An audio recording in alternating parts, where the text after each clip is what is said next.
The Destroyer. A practical name for an incomprehensible evil. Surely it has had millions of names more poetic or subtle. But none of the civilizations who coined them survived to pass them on, or anything else for that matter. Only the Destroyer itself knows for sure how long it has been tearing through the universe, eating its own name.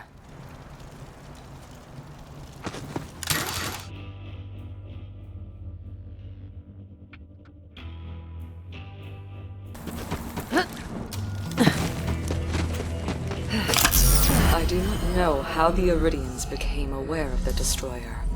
They never spoke of a time before it.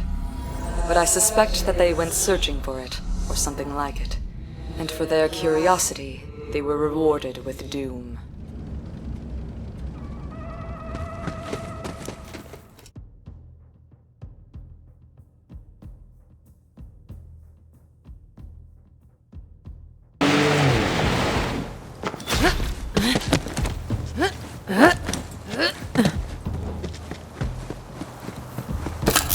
The Destroyer is ever hungry.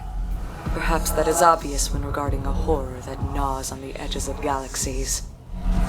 But its appetite only grew as it ate the stars, never stopping even to swallow. Let's crack it open!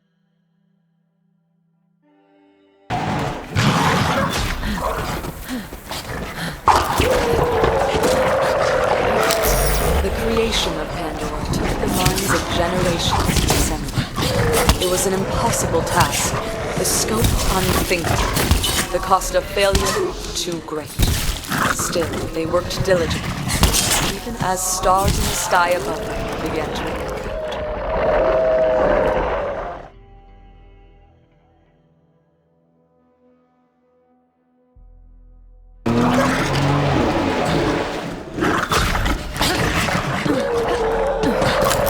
The prison known as Pandora is the most incredible cage ever constructed.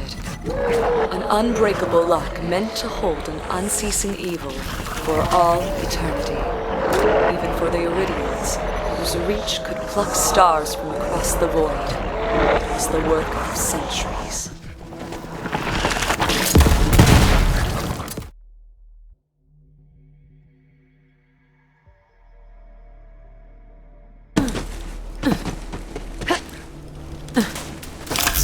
The momentous task of caging the Destroyer was made all the more difficult by its intelligence.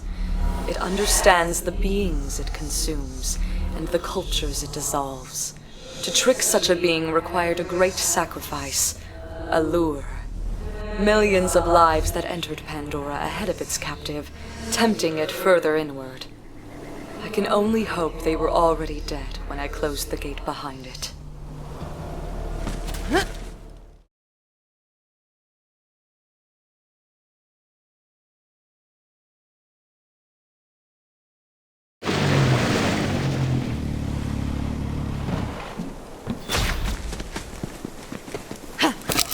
All prisoners must be fed, even the Destroyer. The Eridians devised of a feeding slot that calls wayward souls to open it every 200 years. A cruel surprise for those that open this false vault. But in exchange, the small morsel will keep the Destroyer sedate over the eons. In any case, the victims will not be in pain for long.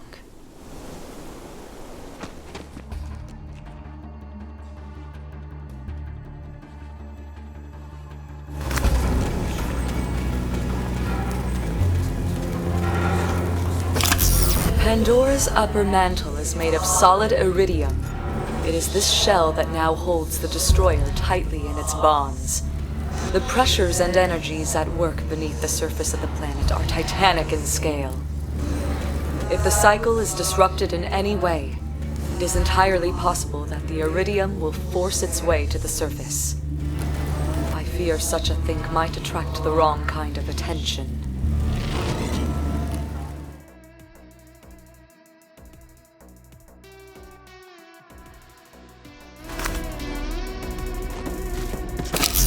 Not all shared the desperate optimism of the Eridians. There were some who hoped to appease the Destroyer and save their own souls by attacking the yet unfinished Pandora. They were met by another of the Eridian's creations, the Warrior. Though their coup was obliterated, the Warrior now sleeps in its own vault, ready to defend it from any who would further trespass against Pandora.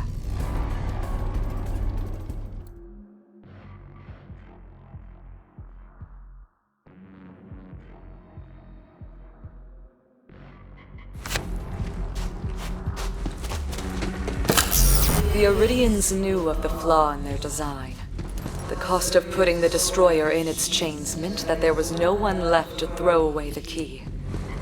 All they could do was disguise it, and so it will forever hang in the sky, a small, cold, tidally locked moon, unremarkable even to the dwellers on the surface of the planet.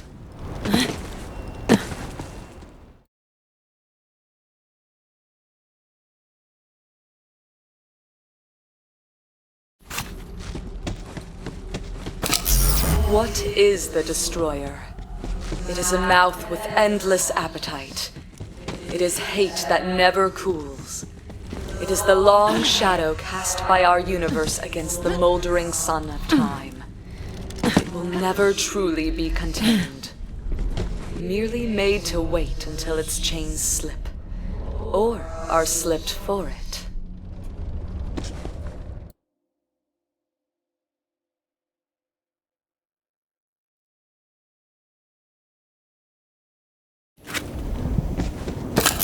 I am a siren.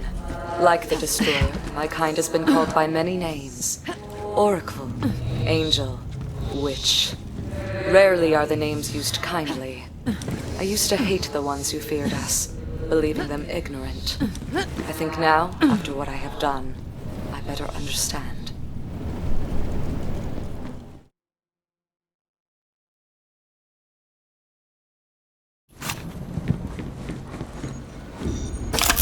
I have never known a time without my sisters.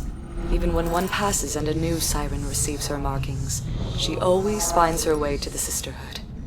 It seemed the will of the universe that sirens be together, our lives entwined like an unseen braid.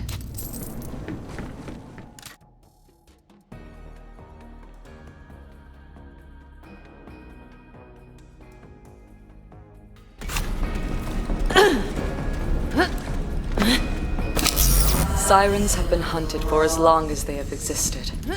Hunted out of fear, out of jealousy, out of misguided greed.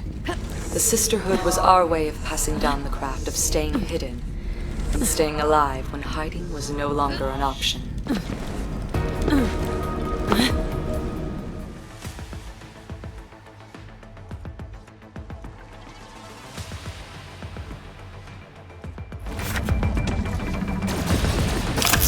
No thread is ever truly cut. It can be tied to another, whether knotted by careful fingers or tangled by chance. Every siren must decide what will happen when the thread reaches its end.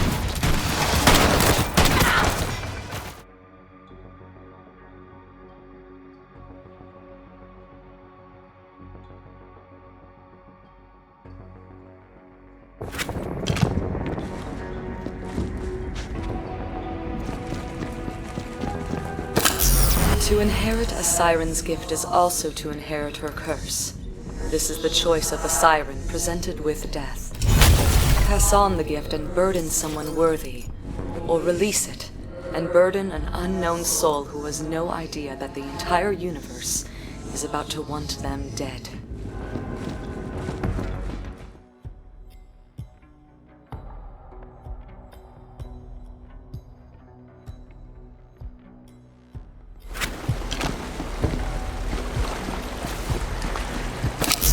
When the Eridians found me, my sisters tried to fight them off. But I stopped them. I saw what lay behind their open hands. I knew that anyone who would ask for my help was already lost.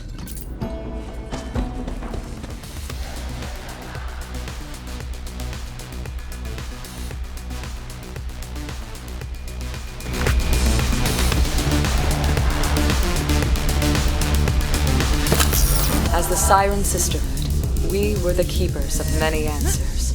but our own nature remained elusive. We never knew our origins, nor our purpose. In this way, we are still undeniably mortal.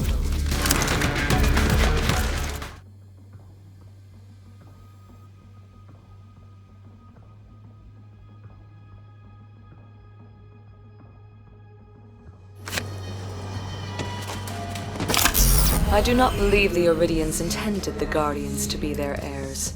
Though they are technological marvels, they were held back from true emergence, kept in the dark to be of greater use. I wonder if they resent their creators for it. Even the sharpest knife is still a simple tool.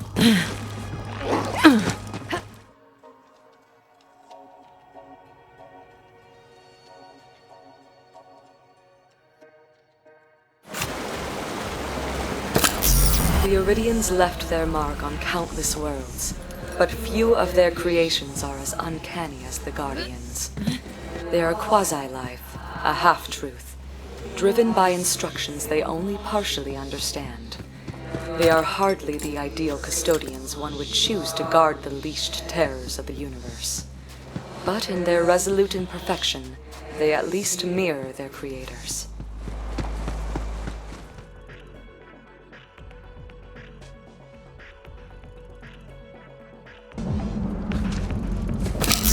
The vaults operate as self-contained prisons. The Guardians have no need to serve as jailkeepers, only as sentinels at the walls. Why then bring them so close to consciousness? What purpose has a thinking spear?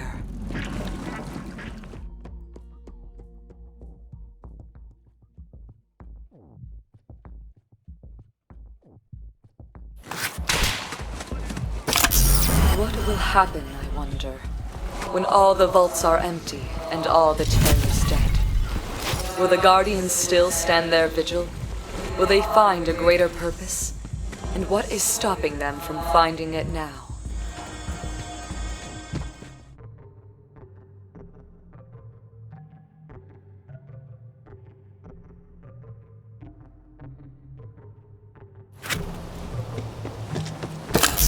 I suspect that some Guardians are keener than others. I've seen them acting of their own accord and even heard them speak. What spark do they have that the others lack? Was it freely given or stolen like the fire of the gods?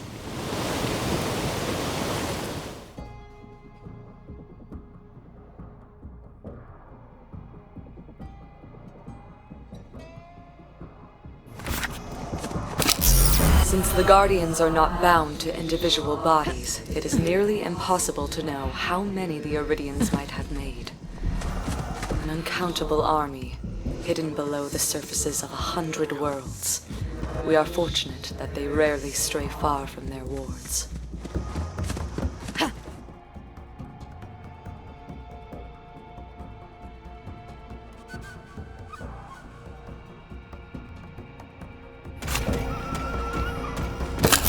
The soul of a Guardian is little more than data to be transferred from one shell to another. I have never seen where they reside, if not in their physical bodies, and I suspect I never will. A soldier who cannot be killed in their sleep is a dangerous one.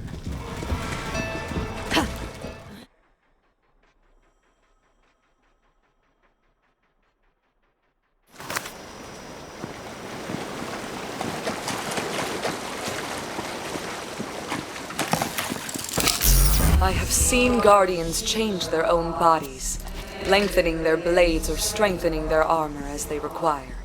I wonder how far they might change themselves now, in the absence of their makers.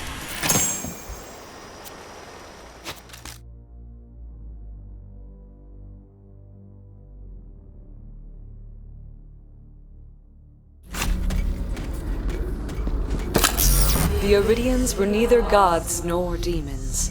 They were simply a people whose abilities outpaced their needs. So, in their curiosity, broke down walls that should have stayed up. They were, perhaps, fated to be erased at their own behest, like the forest that grows so that it may burn.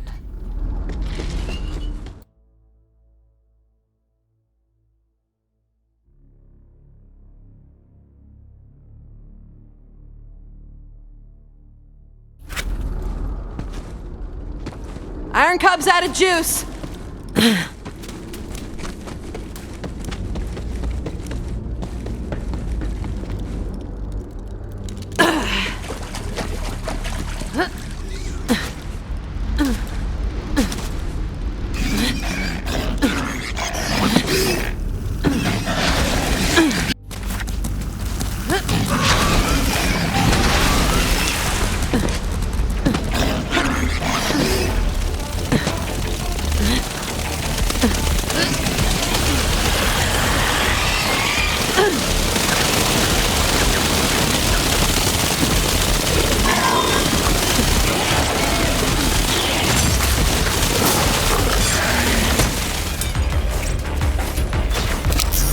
Once lived side by side with the Eridians, though already the forgetting has begun. There was no fear of one another, only awe on one side, and a kind of sadness on the other. They never said if they knew their fate before it fell, but they also never said any of us had a choice.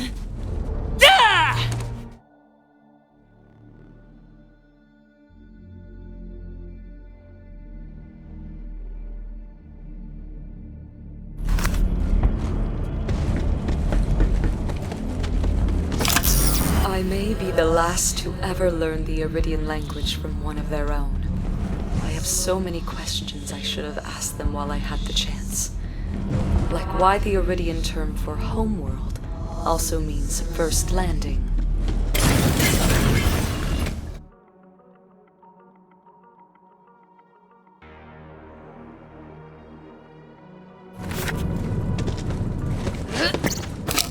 It was here that I killed them. 1 billion lives to power a machine. Should it comfort me that they will thrum in its heart forever? Perhaps oblivion would have been kinder. It would have been for me, at least.